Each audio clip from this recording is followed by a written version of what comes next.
Mr Quinn to his students. He's the head of primary at Horizon International. How are you, Stephen? I'm very well, Helen. Stephen's fine, thank you. No need for the mister. I can't help it. It's just years of conditioning. I love this topic. It is Literacy Week, so we're talking about fostering a love of creative writing. And I've always written, whether that was privately in diaries, worked in book publishing and magazine publishing, and now, Instagram and freelance work. And whether it's published or private, I just think it's so valuable to be able to work out your thoughts, to express yourself, whether that is ever read by anyone. And now I wanted to ask about you. Are you a writer yourself, Stephen? I never used to be, actually, and that might sound a bit strange as a head teacher, but it wasn't something that came naturally to me when I was younger. I was more maths and science and those sort of subjects. But what I did do was I read a lot, and that reading, I think, gives you a really firm basis for writing.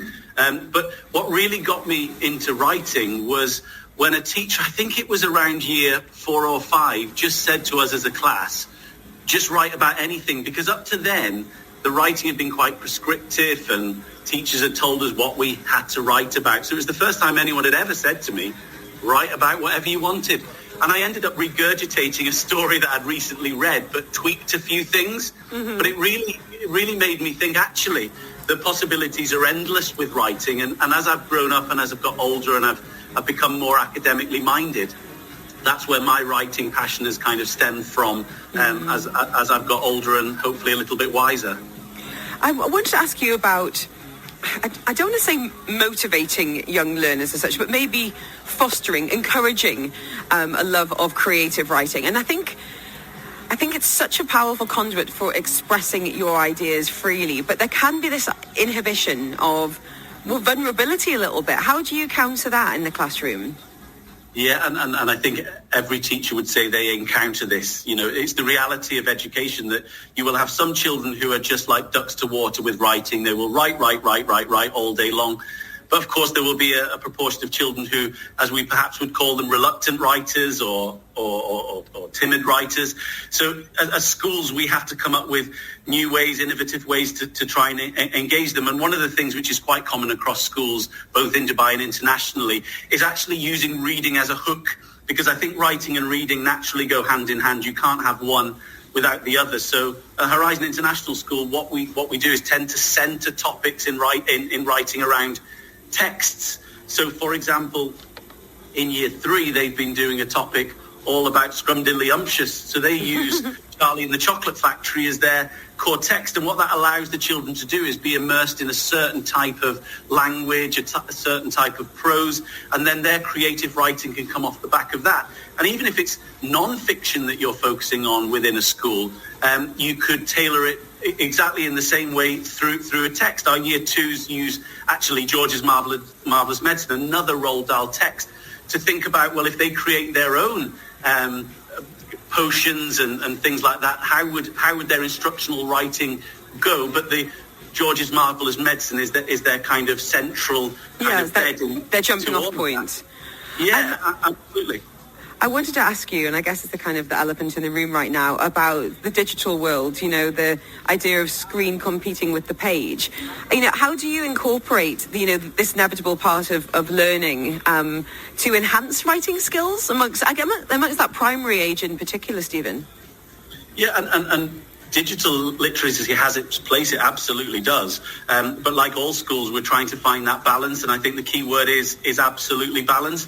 There are some fabulous apps out there that allow children to order their ideas, almost do it in comic strip form, that allows them to get their ideas down and then create more of a flow to what they want to put down on paper. Mm-hmm. And also digital literacy has become incredibly useful for children who maybe have a barrier to their learning, because what the digital tools allow you to do is maybe record what the child wants to say first, then they can listen to what they've recorded, and then they can go through the process of writing that down. So it's almost ordering their thoughts, ordering their story verbally, mm-hmm. and then being able to write it down, which is the natural course of things. First you talk it, then you write it.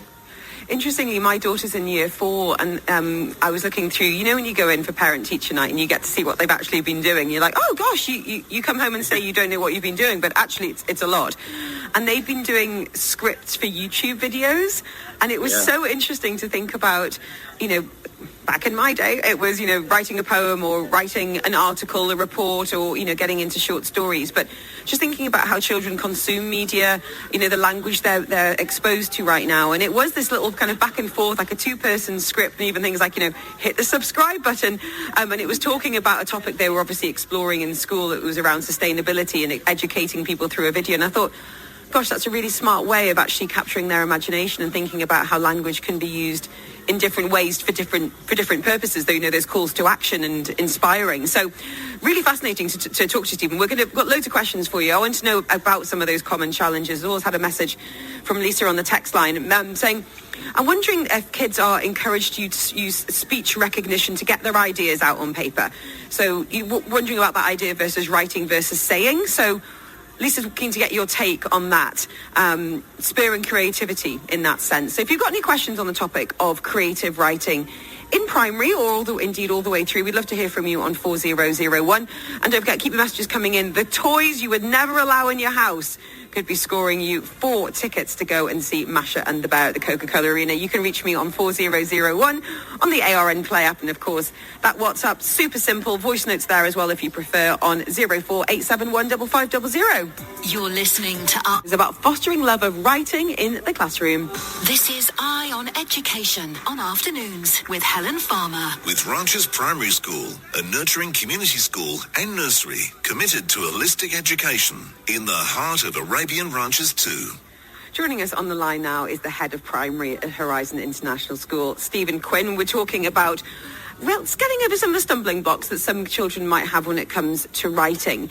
And I wanted to ask you about that. In terms of that reluctance, what is your approach to helping young writers get over that writer's block?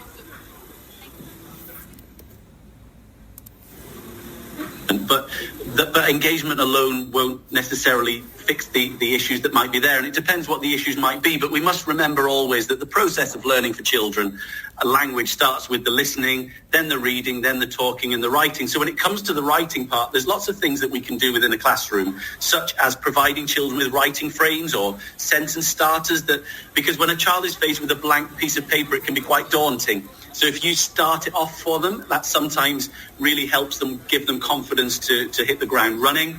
We often provide word mats, you know, those key bits of vocabulary that they might want to put in their story. And also a huge part of writing is shared writing or modelled writing, where the teacher might go through how they would construct sentences or construct a piece of prose, and then the children can go away and have a practice on their own. But there has to be an element of engagement for the children. But one thing that really works well for children who really need a starting point is to look at picture books at any age, whether that be FS, Year 6, whatever. Picture books allow conversations about writing and what might follow. So children can create their own stories from a picture book. So the author might mean one thing, but a child might interpret a story a completely other way because they're not guided by the author themselves. And there's things like Anthony Brown's series, which allow children to say, okay, I think that picture is telling the story. I'm going to put that down on paper. So there are mechanical things that we can do, but there has to be an element of engaging the children. We had a really interesting question from Lisa on 4001 for you, saying, we were talking earlier to Kareem, who's in year 5. He's written a book. I mean, talk about life goals by the age of 10. She said, hi, Helen. Listening to the young author respond to your questions made me wonder whether kids these days are encouraged to use speech recognition to get their ideas out on paper. Of course, it's important to write, you know, typing, handwriting, whatever. But I remember that when I was younger, I'd become frustrated because my hand couldn't keep up with my thoughts.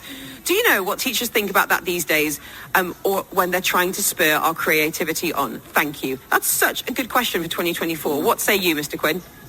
Probably a bit ahead of my time. I think I'm a huge advocate of putting pen or pencil to paper. I think voice recognition plays a part, and actually it's hugely important for our children who have English as an additional language in our school. It allows them to get their thoughts out, turn them into to English, and then be able to create sentences that way. In terms of voice recognition leading the way, it's not something that I am particularly experienced at, and I would always advocate pen and pencil on paper. I had another message here saying really recommend the book Journey by Aaron Becker.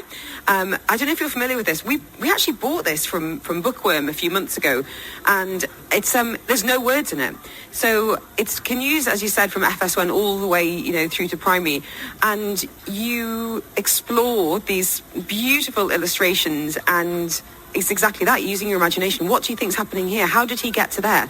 So if anyone is looking for kind of jumping off points, as you kind of so beautifully put it there, Mr. Quinn, Journey by Aaron Becker. So thank you so much, Dahlia, for getting in touch with that recommendation. Stephen Quinn, we've run out of time. Thank you so much for your time today. Really appreciate it. And I've got loads of questions. Luckily, we're going to be joined as we continue this conversation after past. We're going to be having a chat with Kerry Brown from Horizon English School. In the meantime, though, all the very best to you and everyone at Horizon International, Mr. Quinn, and no doubt we'll talk very, very soon indeed. Helen Farmer with you, 26 minutes past 4. We've got your chance to win 4 tickets to Masha and the Bear. We have got your latest headlines. First, though, it's Anastasia on Dubai I 103.8.